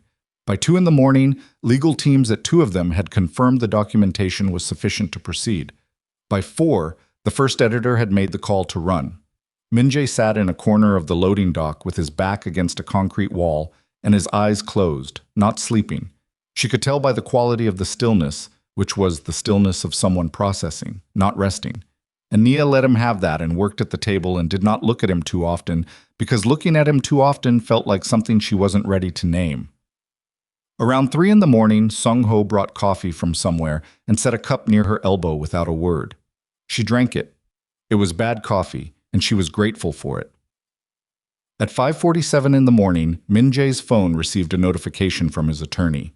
The ministerial advisor, the first name on the list, the man who had sat down heavily in his Gangnam office the night before, had instructed his legal counsel to begin cooperation discussions with prosecutors. Not admission, not confession, just the first fracture in the wall, the place where men like that begin calculating whether cooperation is more survivable than resistance. It was the beginning of the end of it, not the end. The beginning of the end, which is a different thing and takes longer and costs more, but it was there. Min-jae opened his eyes when his attorney called to deliver that information directly. He listened. He said 3 words. She didn't hear them, and hung up. Then he looked across the room at her with an expression that was exhausted and specific, and contained something she could only describe as the look of a man setting down a weight he'd been carrying so long he'd stopped noticing it was there. She held his gaze for a moment. Then she went back to her laptop. Well, the stories ran on a Thursday, which was 4 days after Nia had landed at Incheon in the rain, telling herself this was just a job. 4 publications, simultaneous. 3 Korean, 1 international. The international one was Meridian, which ran a 6,000-word piece under Nia's byline that contained in its 3rd paragraph the sentence, "What the investigation revealed was not merely institutional corruption, but a sustained, organized criminal enterprise that used the machinery of medical care to traffic infants, and that operated with the explicit cooperation of individuals at multiple levels of Korean government and private enterprise." Her editor in New York, who had not received the original encrypted package but had received a physical courier delivery 2 days later and had spent 48 hours in conversation with Meridian's legal team, called it the most important story the publication had run in a decade. She didn't feel triumphant when it ran. She'd expected to feel something specific. The professional satisfaction of a documented truth, reaching the people who needed to receive it. But what she actually felt was tired in a way that went past her body and into something deeper, the exhaustion of caring about something for 12 years, and then finding out it was a different shape than you'd thought. She sat in a hotel room, a different one, different district. She'd moved twice in 4 days. And read the published piece on her laptop and found a typo in the 14th paragraph that her editor had introduced in the final edit, and that bothered her with a disproportionate intensity that she recognized as her nervous system redirecting itself now that the urgent thing was done. Her phone rang. "Renee." "I read it," Renee said. "Yeah." "Nia." "Yeah. Are you okay?" She thought about it. Actually thought about it, which she hadn't had time to do in 4 days. "I don't know yet," she said. "Ask me in a month." "Fair." A pause. "She called you?" "Yes." "What did she sound like?" Nia looked at the window. Outside, Seoul was doing its morning thing. The particular quality of light at 7 in the morning, low and diffused, the city not yet at full volume. "Like herself," she said, which sounds like nothing, but it was everything. Renee was quiet for a moment. "Okay," she said. "Okay, I'm here." "I know," Nia said. "Thank you." The prosecutorial process began formally, 6 days after the stories ran. 3 men from the original Haywan Foundation Board were named in the initial filing. The ministerial advisor, whose cooperation discussions had been ongoing, provided a detailed statement that implicated 2 additional government officials, whose names had not appeared in the original documentation. The Korean Ministry of Justice assigned a special prosecutor who called the Haywan case the most extensive institutional criminal conspiracy he had encountered in 27 years of practice, a statement he made once, in a press briefing, and then declined to elaborate on because the elaboration was ongoing and classified and would be for some time. Choi Byung-won was dead, which meant he could not be prosecuted. Hwang Jae-sik was dead. The men who had built the architecture were, in many cases, the kind of old that meant whatever legal accountability they faced would arrive in the form of house arrest and asset seizure rather than prison sentences. And Nia wrote about that too. A follow-up piece, sharper and angrier in tone, about the specific way institutional power insulates the powerful from consequences that would be swift and absolute for anyone without their resources. The piece ran. The comments were exactly what she expected. She read none of them. What she tracked instead, quietly and privately, was the civil proceedings. The Swiss privacy lift came through in 2 weeks, faster than the standard process, granted on humanitarian grounds by a judge who had apparently read the case summary and made a human decision rather than a procedural one. The adoption records for the Beaumont family were formally reviewed. The placement was confirmed as illegally obtained, which triggered a cascade of legal consequences for the placement network that would take years to fully resolve. The Beaumont family retained their own attorney, who communicated everything through formal channels, which was the right call and which Nia respected, even as it made the waiting harder.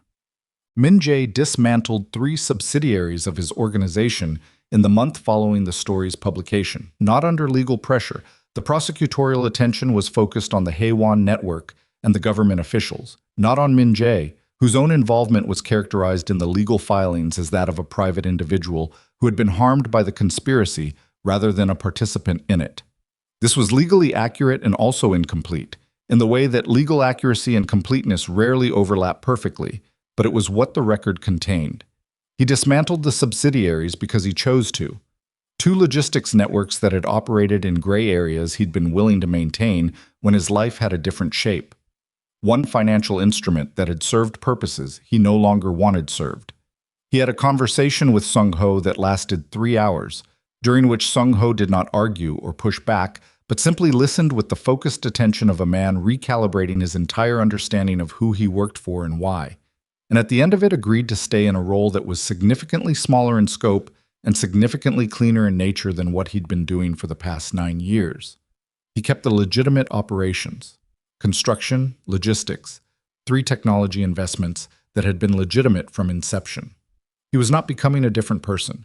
He was becoming a more considered version of the one he'd always been, which is a different thing and harder to sustain, he told Ji-hoon, who received the information with a dry comment about late-arriving wisdom and then offered to connect Min Jae with 2 people who specialized in organizational restructuring, because Ji-hoon was practical above all things and approved of practical decisions regardless of what prompted them.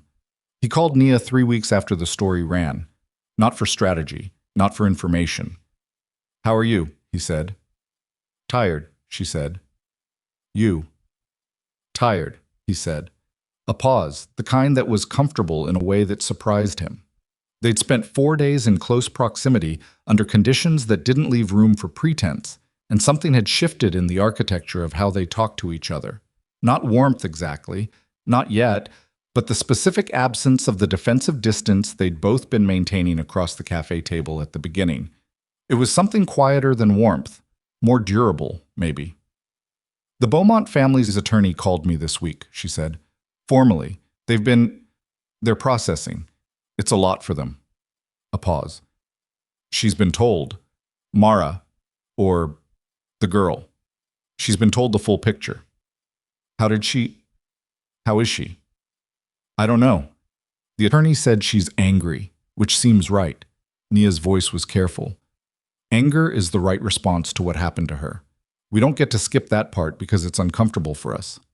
He thought about that. "No." "They want to meet," Nia said. "The family. They want to meet us both, And then separately from that, she asked if she could meet us. A pause. Vancouver. They proposed Vancouver. Okay, he said. You'll come. Yes, he said. It wasn't a question that required deliberation. Yes, whatever she needs. Another pause. She has her mother's eyes, Nia said, and her voice did something small on the word mother that she pushed through without stopping. In the photograph, I keep looking at the photograph. She has my eyes, and she has your... She stopped. What? Your hands, she said. The shape of her hands. In the photograph. A brief silence. It's a strange thing, to see yourself in someone you've never met. Yes, he said. Minjae. Yes. I haven't forgiven you, she said. I want to be clear about that. What you did in 2012, walking away. I understand it differently now than I did then, and understanding it differently is not the same as it being okay. I know, he said. I'm not asking for that. I know you're not. A pause. I'm saying it because I need it said, and because I think you need to hear it said plainly, so neither of us is pretending. Another pause. And I'm also saying that 4 days ago, you sat in a warehouse for 14 hours and made sure a 12-year-old girl in Vancouver found out who she was from a lawyer with support resources rather than from a news story, and that was the right thing to do, and it mattered. He didn't say anything for a moment. Is that forgiveness? No, she said. It's a fact. I'm a journalist. I deal in facts first.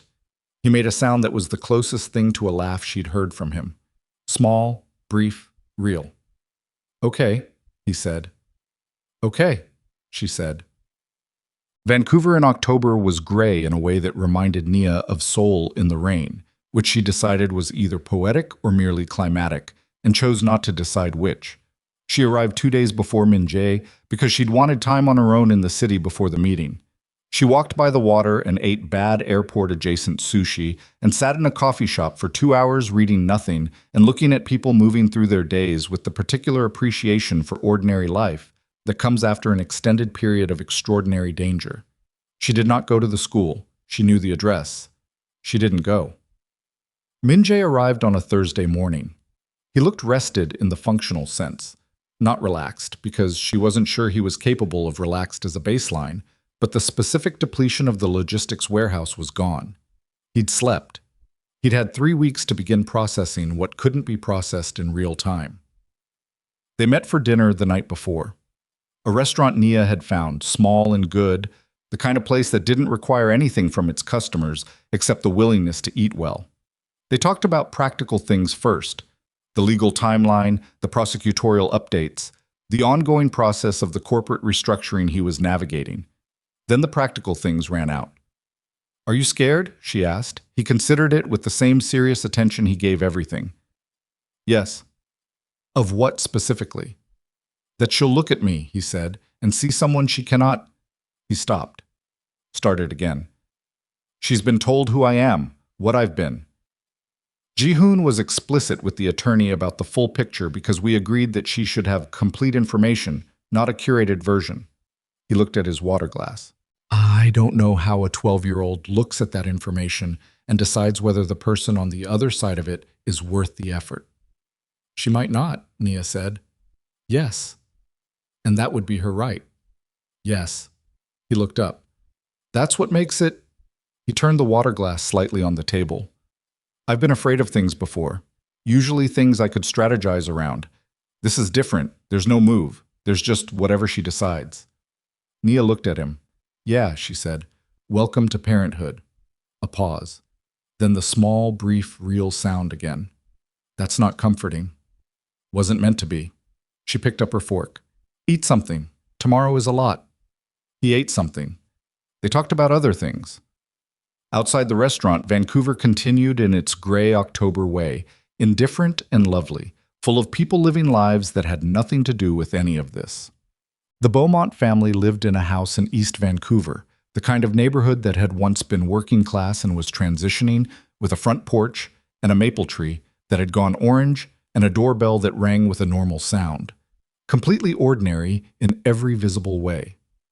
Nia and Minjae stood on the front path, and neither of them moved for a moment. "Ready," he said. Not quite a question. "No," she said. "Let's go." The family's attorney opened the door. A woman named Dana Park, Korean-Canadian, who had handled the communications with a precision and care that Nia had been quietly grateful for throughout the process. Behind her, the house, a hallway with shoes by the door, a framed print on the wall, the smell of coffee that had been brewed recently. Thomas Beaumont was 50, tall, a man who had clearly spent the previous 3 weeks getting very little sleep and had decided to meet this moment with his back straight regardless. His wife, Christine, was 47, and she looked at Nia first, a long, searching look that Nia met directly because there was no useful alternative, and then at Minjae, and then back at Nia with an expression that said she was working very hard to hold several enormous and contradictory feelings at the same time. "Come in," Thomas said. His voice was even. The effort it cost was visible. They came in. The living room was arranged with the specific purposefulness of people who had thought about where to sit everyone. 2 couches, a chair, a coffee table with water glasses that nobody would drink from for the first 20 minutes. The family's attorney sat to the side. Nia and Minjae took one couch. Thomas and Christine took the other. The conversation that followed lasted an hour and 40 minutes, and most of it was the kind of conversation that resists clean summary because its content was less important than its texture. The pauses, the moments where someone's voice went tight, the way Thomas Beaumont's hands moved when he talked about the phone call from the attorney, the night they'd been told, what it had looked like to tell their daughter. "She didn't cry," Christine said. "I expected her to cry. She went very quiet, and then she said she needed to go to her room, and she came back 2 hours later and said she had questions." A pause. "She had 6 pages of questions written down." "That sounds like her," Nia said, and then stopped because she'd said it automatically, and then heard what she'd said and what it implied, that she knew anything about this child's nature.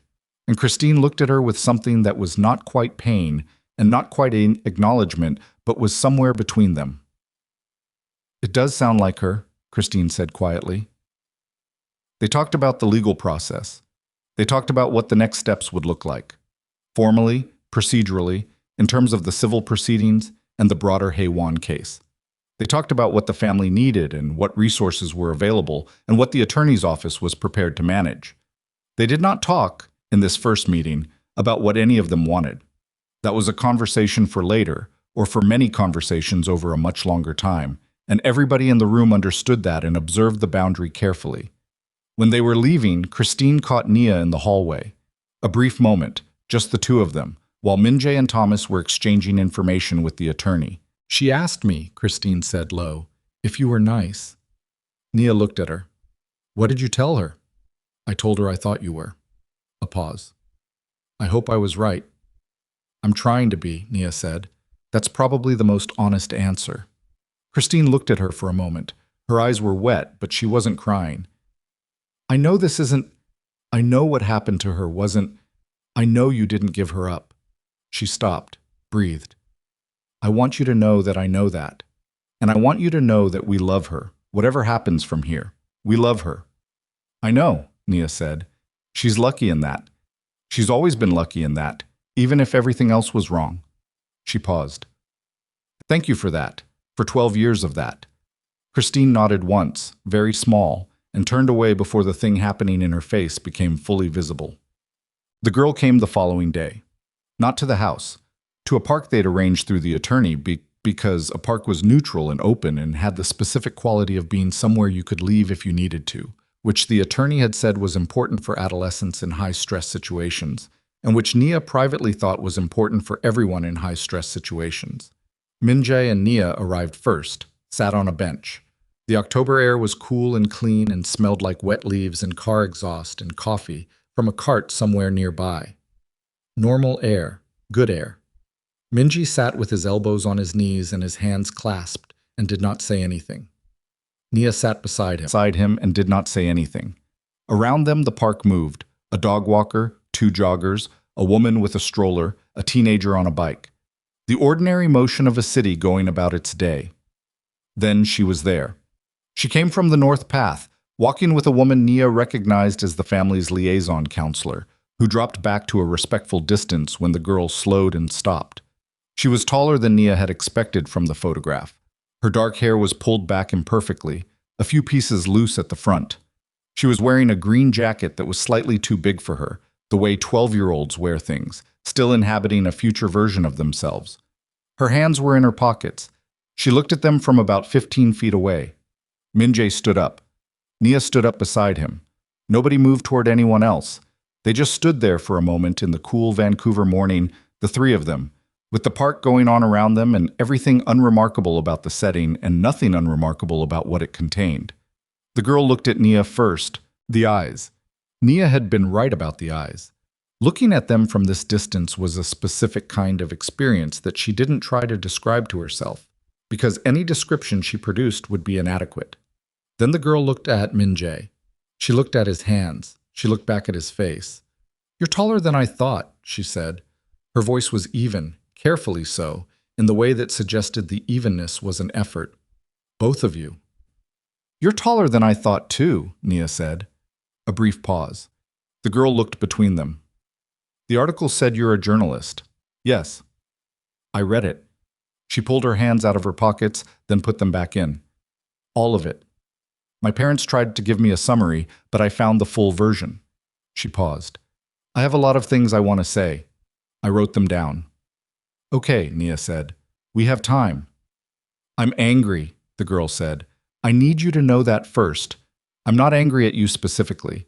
I've been trying to work out who I'm angry at, and it's mainly just the whole thing, the whole situation." Her jaw was tight. "I didn't have a choice in any of it. The people who did this didn't ask me anything. They just moved me like I was—" She stopped. "Like I was something that could be moved." "Yes," Nia said. "You're right to be angry about that." "I know I am." The girl looked at her directly. "I don't need permission to be angry." "No," Nia said. "You don't." A pause. Something shifted slightly in the girl's face, not relaxing exactly, but recalibrating. She looked at Min-jae. He'd been quiet throughout, and she seemed to notice it, seemed to be assessing it. "You're the one who found the document," she said. "The case number." "Yes," Min-jae said. "Why?" He seemed to consider the question with full seriousness. "Because I found a reference I recognized, and I needed to know what it meant." "But you didn't know. At that point you didn't know about me." "No, I knew something had been hidden. I didn't know yet what." She looked at him. "And when you found out?" "I stopped everything I was doing," he said simply, "and I tried to find you." A pause. "That took about a week," she said.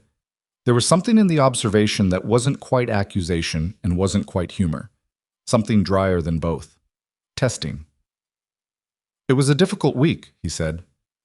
"I imagine." She was quiet for a moment, then, "I play piano." "I heard," he said. "Grade 7. I've been playing since I was 5. My mom—" She stopped, corrected, didn't correct, landed in a complicated middle place. "Christine has played since she was young, too. She taught me." A pause. "She didn't know. I want you to know I know that. They didn't know what they were. They thought it was a legitimate adoption. I know that." Her voice was very even on this. She'd worked through it, Nia could tell, or had begun to work through it with whatever counseling resources the family had arranged. She was 12, and she was carrying more than any 12-year-old should carry, and she was doing it with a composure that made Nia's chest hurt, with a specific kind of pride that she didn't yet have any right to feel and felt anyway. "We know," Nia said. "Your parents are good people." "They are. No defensiveness in it, just fact.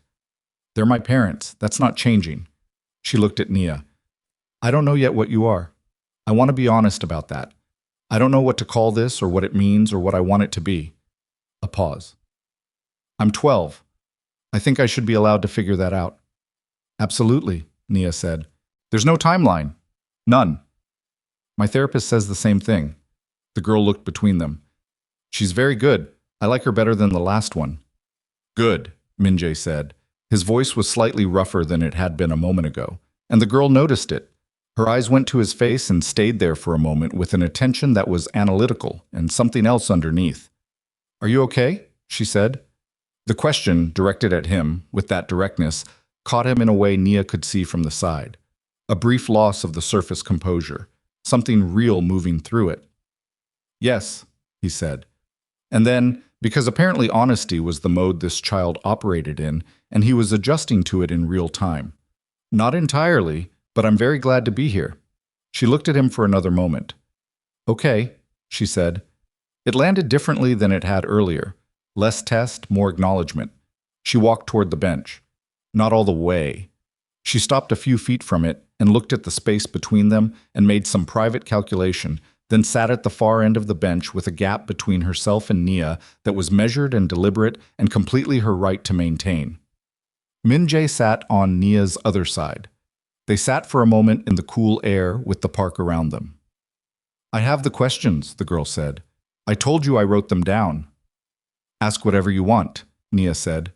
She pulled a folded piece of paper from her jacket pocket. 4 pages, handwritten, the handwriting precise and slightly too adult for her age. She looked at the first question for a moment, then she looked up. What were you going to call me? Nia's throat tightened. Mara, she said. The girl was quiet for a moment. Mara, she repeated, testing the sound of it. I'm Ellie, Eleanor Beaumont. My parents, they named me when I was 6 weeks old. Eleanor. She paused. I don't think I can be Mara. That's someone else. Someone who didn't get to exist. Yes, Nia said. You're Ellie. But it's... She stopped, folded and unfolded the corner of her paper. It's a name. Mara. Someone thought about it. Someone had a plan. She looked at Nia. Before I was born, you had a plan. Yes, Nia said. Okay. She looked back at the paper. Her voice was very controlled, but there was something underneath it that was not controlled at all, and Nia let it be there and did not try to address it because addressing it would have been for her own comfort and not the girl's. Next question. She asked 15 questions over the next 2 hours. Some were practical. How did the investigation work? How did they find the documents? What happened to the people responsible? Some were personal in ways that required careful answers. What was it like to be told the baby hadn't survived? What did they do in the years after? Were they together and then separately? What did each of them do? Min-jae answered his questions with the same full seriousness he'd given the first one, never softening, never editorializing beyond what she asked for. The 15th question she sat with for a while before she asked it. She'd been looking at the park, at a dog that was extremely committed to a tennis ball, and she had her knees pulled up now, her feet on the bench, her arms around her knees. Younger in posture than she'd been when she arrived. The composure softened slightly by 2 hours, and the cold air and something that was maybe, slightly, the beginning of something like ease. Do you regret it? She said, not looking at them, looking at the dog. If you'd stayed together, if you'd fought harder or whatever, I'd have grown up here in Korea with... She stopped. I don't know what I would have had. I can't picture it. A pause. Do you regret that that didn't happen? Neither of them spoke for a moment. Yes, Nia said. And no. I regret what was done to you. I regret that you didn't have a choice. I don't regret who you became, because you're exactly yourself. You're someone who writes 6 pages of questions and reads a full investigative piece and tells people they don't need permission to be angry. She paused. I can't regret that existing. Ellie looked at the dog for another moment, then she looked at Min-jae. He met her eyes. Yes, he said. I regret it. Every day of 12 years. He held her gaze. Not who you are. What we missed. She nodded. Once. Small. The way Nia nodded, and Min-jae didn't notice that, but Nia did, and it did something to her that she breathed through quietly. Okay, Ellie said. She unfolded herself from the bench and stood up. The counselor, who had been at a bench 50 feet away for the past 2 hours, began moving toward them. I have to go. I have a math test tomorrow, and I can't miss prep, even for... She gestured vaguely at the situation. Even for whatever this is. Of course, Nia said. She looked at them both. I want to do this again. I don't know what it looks like yet. What... She paused, looking for the word. What the shape of it is. But I want to figure it out. A pause. Slowly. Slowly, Min-jae agreed. She looked at him for a moment. You're in Seoul. Yes. I've never been to Korea. A pause. I've read about it. She looked at Nia. You travel a lot. For work. Yes. Vancouver is good, she said, slightly defensive, slightly not. It rains a lot, but the mountains are... She looked northwest, where the mountains were invisible in the cloud cover. When it's clear, you can see them. I can't wait to see them, Nia said. A pause. The counselor had reached them, standing at a respectful distance. Ellie picked up her backpack from where she'd set it beside the bench. She looked at the ground for a moment, then at Nia. You do sound like me, she said. I thought about it. After I called. The way you said, I'm not going anywhere. The rhythm of it. It's the same as how I talk. Nia didn't say anything. She couldn't, immediately. I thought you should know that, Ellie said. Since I'm the one who brought it up. Then she walked away down the north path with the counselor beside her, her green jacket slightly too big, her hands back in her pockets, her stride the particular stride of a person who has been through something significant and is walking steadily away from it into whatever comes next. Nia and Min-jae sat on the bench in the cool October air, and neither of them spoke for a long time. 3 months later, the principal conspirators in the Haewon Foundation case were formally indicted. 7 individuals across 3 countries. The ministerial appointment was withdrawn, the candidate's name removed from public consideration in a brief statement that did not explain itself. Elsa Keller's testimony, combined with the sealed archive materials and Lee Tae-yong's recorded interview, produced an evidentiary package that the special prosecutor described, without hyperbole, as comprehensive. There were no simple conclusions. Legal processes of this scope move slowly and cost the people caught in them in ways that aren't fully visible from the outside. The Beaumont family retained their legal status as Ellie's family. This was never in question, not by Nia, not by Min-jae, not by any attorney involved. What the courts were asked to adjudicate was not custody, but accountability, and those are different things, even when they're produced by the same crime. Nia wrote 2 more follow-up pieces. The second one, on the specific institutional mechanisms that allow programs like the Haewon network to operate for extended periods beneath official oversight, was cited in a UN report on international adoption trafficking 6 months after publication. She didn't mention this to anyone for 2 weeks, and then mentioned it to Renee, who said, obviously, in a tone that managed to be both deeply sincere and extremely annoying. She went back to Seoul in December. Work, partly. Partly not. She had dinner with Min-jae twice. The first time was in a restaurant in Itaewon, where they talked about the legal case and the prosecutorial timeline and the organizational restructuring he was navigating, and also about a book she'd been reading and a documentary he'd seen, and it was the most ordinary conversation they'd ever had, and it felt, for that reason, like the most significant one. The second time they walked along the Han River because she'd mentioned once, years ago, in a context she'd almost forgotten, that she'd never walked along the Han, and he'd remembered. It was cold. She had the wrong jacket. He didn't offer his because she hadn't asked for it, but he walked close enough to cut the wind. She emailed me, Nia said. He looked at her. When? Last week. 3 sentences. She found a research paper on mathematical patterns in music and thought I might be interested, and she was right, I was. A pause. 3 sentences. Very efficient. That does sound like her. It does. She walked for a moment. She asked if I was going to be in Vancouver in March. Her school does a spring concert, piano. He stopped walking. She stopped too, turned to look at him. The river was silver-black beside them, the city lights from both banks reflecting in it. His face in the cold and the dark was quieter than she'd ever seen it. Not controlled, just still. The particular stillness of something that has stopped bracing. She asked both of us, Nia said. The email was to both of us. I thought you should know. He looked at the river for a moment. March, he said. Yes. I'll be there. I know, she said. I told her. They walked on. The river moved beside them, cold and continuous and indifferent to what was happening on its banks, the way rivers are, going on regardless, carrying the city's reflection whether the city is watching or not. At some point, Nia's hands had gotten too cold, and he'd noticed and handed her his gloves without comment, and she'd put them on without comment, And they walked like that along the Han River in December.